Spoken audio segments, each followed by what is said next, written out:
যুবক, আজকে তোমাদেরকে বলি, তুমি যদি মুসলমানের সন্তান হয়ে থাকো, তাহলে আজকে তোমাকে এই চিন্তা করতে হবে, এমন কাজ আমি করব না যেই কাজের জন্য আমাকে মৃত্যু পরবর্তী জীবনে আমাকে গুনাহ পেতেই থাকবো, এই কাজ আমি করব না। এটা মুসলমান, এটা হলো মুহাম্মদ সাল্লাল্লাহু আলাইহি সাল্লামের কলিজার টুকরা উম্মত, এটা হলো উম্মতের পরিচয়। আজকে আপনি আশ্চর্য হবেন, গোটা পৃথিবীতে এখন নেট ব্যতীত মানুষ থাকতে পারে না। আজকে যুবকগুলি এগুলি ছাড়া থাকতে পারে না। আজকে যুবকগুলি নিজেকে বিভিন্নভাবে সমাজের মধ্যে পরিচয় তুলে ধরছে, তারা মুসলমানের সন্তান, এই পরিচয় আজকে সমাজের মধ্যে হচ্ছে না। আল্লাহ সুবহানাহু ওয়া তাআলা আমাদেরকে বলছেন, ইন্না নাহনু নুহয়িল মাউতা ওয়া নাকতুবু মা কদ্দামু, আমি তো মৃতদেরকে জীবিত করি। আল্লাহ বলেন, আমি মৃতদেরকে আবার জীবিত করব এবং তাদের কৃতকর্মগুলি আমি সবগুলি লিপিবদ্ধ করে রাখি। ওয়া কুল্লা শাইইন আহসাইনাহু ফি ইমামিন মুবিন, আর প্রত্যেকটি জিনিস সংরক্ষিত আছে তোমার জীবনের, প্রত্যেকটি জিনিস সংরক্ষিত আছে। যুবক, তোমার জীবনটা যদি, তোমার চলাটা যদি কুরআন এবং সুন্নাহ অনুযায়ী হয়, আল্লাহর রাসূল আর নেককার বান্দারা যেমন সুন্দর মউত পেয়েছে, রাসূল সাল্লাল্লাহু আলাইহি সাল্লাম বলেন, তোমাদের মউতও তত সুন্দর হয়ে যাবে, তোমাদের মউতও তেমন সুন্দর হবে। রাসূল সাল্লাল্লাহু আলাইহি সাল্লাম বলতেছেন, তুমি দুনিয়াতে যেভাবে চলবা মউতও তেমন হবে।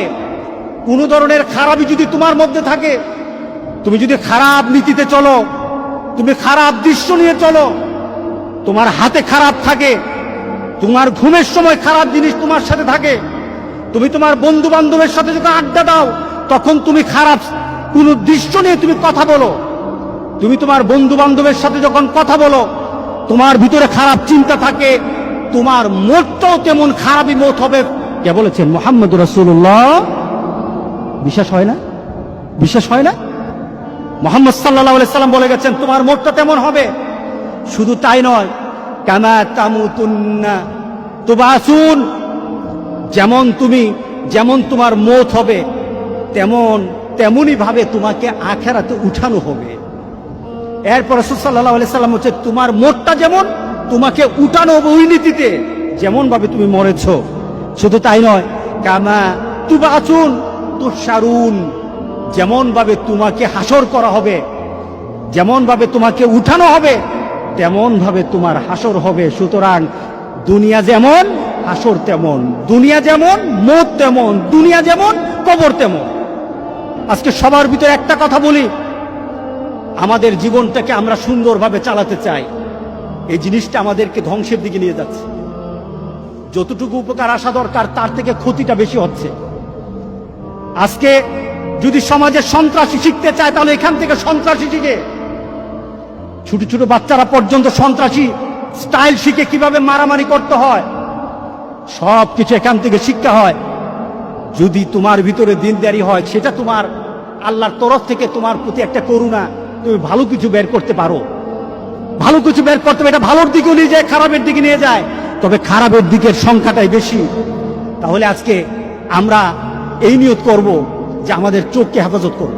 কারণটা কি? এই চোখ সম্পর্কে প্রশ্ন করা হবে, আমাদের যৌবন সম্পর্কে প্রশ্ন করা হবে। রাসূল সাল্লাল্লাহু আলাইহি সাল্লাম বলেছেন, সামনের দিকে অগ্রসর হওয়া যাবে না যতক্ষণ পর্যন্ত তার প্রশ্নের উত্তর দিতে না পারবে ততক্ষণ হবে না। সেটা কি? আন উমরিহি ফিমা আফনাহু, তোমার জীবনটাকে তুমি কিভাবে পরিচালনা করেছো। আরেকটা হলো শাবাবি ফিমা আবলাহু, তোমার যৌবনকে তুমি কিভাবে ব্যয় করেছো। এই প্রশ্নগুলো আসবে। কবরও যেমন প্রশ্ন, হাসরের ময়দানে প্রশ্ন আছে। তাহলে চলুন আমরা পরিবর্তন হয়ে যাই। এই চোখকে আল্লাহ সুবহানাহু ওয়া তাআলা, প্রত্যেকটি মানুষের চোখ যেন আল্লাহ হেফাজত করে, প্রত্যেকটি মানুষের কানকে যেন আল্লাহ হেফাজত করে। আল্লাহর কাছে বেশি বেশি করে চান। চোখ যদি ধরা খেয়ে যায়, কান যদি ধরা খেয়ে যায়, বাঁচার আর উপায় নাই। একটা ছোট্ট ঘটনা, আমি হজে গিয়ে বইটা কিনেছিলাম, আরবের এক পুলিশের জীবনী। সে তার পুলিশের চাকরি করতে গিয়ে জীবনে যে যে ঘটনাগুলি তাকে তার হৃদয়ের দাগ কেটেছে, এমন কিছু ঘটনা সে জানিয়েছে। তার ডিউটি ছিল পুলিশ, সে একটা অ্যাক্সিডেন্ট হলো, দৌড়ে গেল, পুলিশ তাড়াতাড়ি তার কাছে গেল, দেখলো একটা যুবক গাড়ি অ্যাক্সিডেন্ট করেছে। সে তাড়াতাড়ি সে ছেলেটার কাছে গেল, দেখলো যে তার ছেলেটার অবস্থা খুব খারাপ হয়ে গেছে, কিন্তু তার গাড়ির মধ্যে কোরআন তেলাওয়াত হচ্ছিল। গাড়ির মধ্যে কি চলছিল? কোরআন তেলাওয়াত চলছিল। গাড়িতে কোরআন তেলাওয়াত চলছিল। সে ড্রাইভ করতেছে, সে কোরআন তেলাওয়াত শুনতেছিল। ওই মুহূর্তে সে অ্যাক্সিডেন্ট হয়েছে, তার মুখে যেন বিড় করে কোরআন তেলাওয়াত চলছিল। সে বিড় করে কোরআন তেলাওয়াত পড়ছিল। সে পুলিশ বলতেছে, আমি ছেলেটাকে কুলে নিলাম, দেখলাম মুখটা একটু নড়ে, কোরআন তেলাওয়াতের মতো একটু শব্দগুলি বের হয়, আমি বুঝি না। এক পর্যায়ে সে আস্তে করে সে ঢলে পড়ে গেল, তার মৃত্যু হয়ে গেছে। খবর নেওয়া হলো, তাড়াতাড়ি তার খবর নেওয়া হলো, তাকে তার মোবাইল থেকে তার বিভিন্নভাবে তার পরিবারের সাথে যোগাযোগ করা হলো। যোগাযোগ করে সে জানা গেল এই ছেলেটা প্রতি বৃহস্পতিবার তার দাদির কাছে যেত। তার দাদি আছে গ্রামের বাড়িতে, 200 মাইল ড্রাইভ করে দাদির কাছে যেত। প্রতি বৃহস্পতিবার যেত, দাদির সাথে থাকতো, শুক্রবার নামাজ পড়ে আবার সে ফিরে আসতো, রিয়াদে চলে আসতো। প্রতি বৃহস্পতিবার যেত, আর যাওয়ার সময় সে গাড়ির মধ্যে কোরআন তেলাওয়াত ছাড়তে কোরআন তেলাওয়াতের সাথে মুখ মিলাতে পড়তে সে দাদির কাছে বসতো, আবার বাড়ি থেকে ফিরে আসতো। এটা ছিল তার অভ্যাস। লং ড্রাইভে বের হতো, কোরআন তেলাওয়াত শুনতে যেত।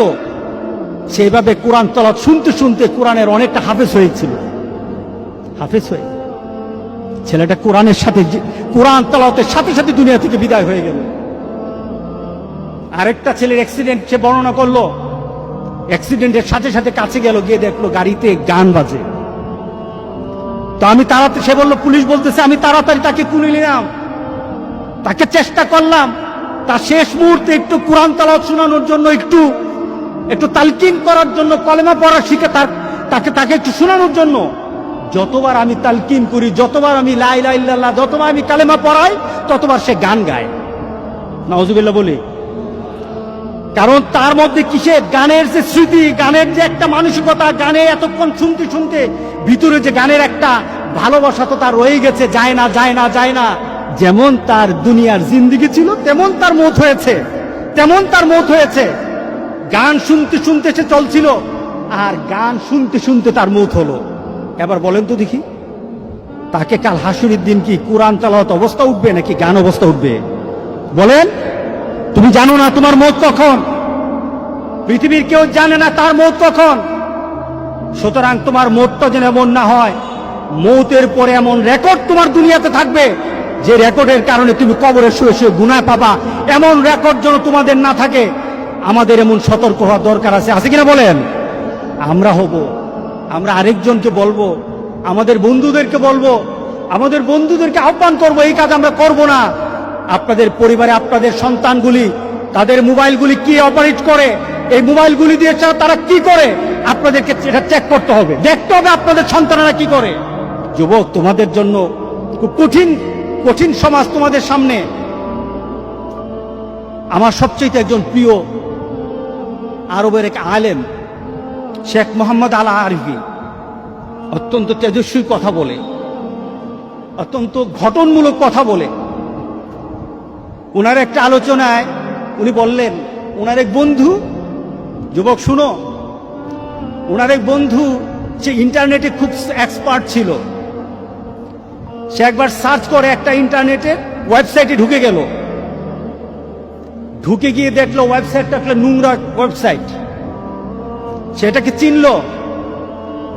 এরপরে শেখের কাছে এসে বলল, শেখ, আমি ওয়েবসাইটে ঢুকে যা দেখলাম এটা বিশ্বাস করার মতো না। কি দেখেছেন? শেখ জিজ্ঞাসা করলো, কি দেখেছেন? দেখলাম একটা যুবক একটা ওয়েব পেজ কিনেছে, অনেক টাকা দিয়ে কিনেছে। তার 5 বছরের জন্য একটা কন্ট্রাক্ট করেছে, টাকা দিয়ে সে 5 বছর। কি ব্যাপার? 5 বছর ওই কোম্পানি তাকে প্রতি সপ্তাহে বিভিন্ন ছবি লুট তাকে ইয়ে করবে, সেন্ড করবে, বিভিন্ন ছবি